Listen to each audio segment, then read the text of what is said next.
So here, take a piece of green clay and roll it out and start flattening it and shaping it into a square or rectangular shape. You can make it into whatever kind of rectangle or square you want, depending on what kind of head you want Frankenstein to have. If you want Frankenstein to have a long head, make it more rectangular like here, or if you want him to have a more square head, then make it more square. And then just cut the ends off with your razor to make them more sharp and kind of more clean looking. And then just even it out a bit with your hands, and then we can move on to the next step. So here I have a piece of black clay and I'm going to roll it out pretty thin with any kind of roller. And what we're going to do is going to turn this into Frankenstein's hair. So I took a long razor and I cut off the end to make it kind of sharp.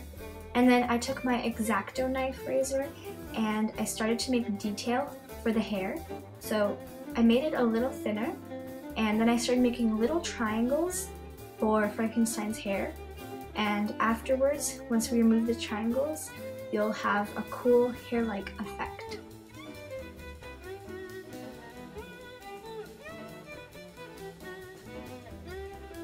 So we can carefully start removing the triangles, being careful not to deform the rest of the clay. So I really like using this for any kind of hair I create, especially on like smaller things like Frankenstein. So then you can place it onto your head that we made earlier and snip it or cut it if you need to, and then we can move on to the next step.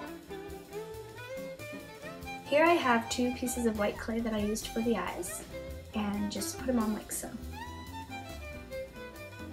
Next I cut some wire to my desired size and I took some translucent liquid Sculpey and I put it just on the ends, and I placed this inside Frankenstein's head, so I kind of stuck it in the clay, and I put the TLS on so it wouldn't come out once we put on the clay on top of that, so it just gives it kind of that extra protection.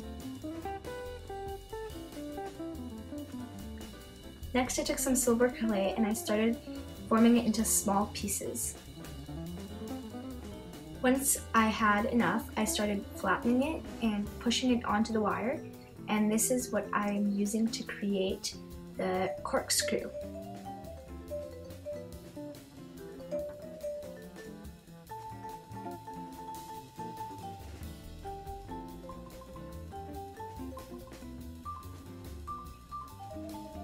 So do the same thing to the other side.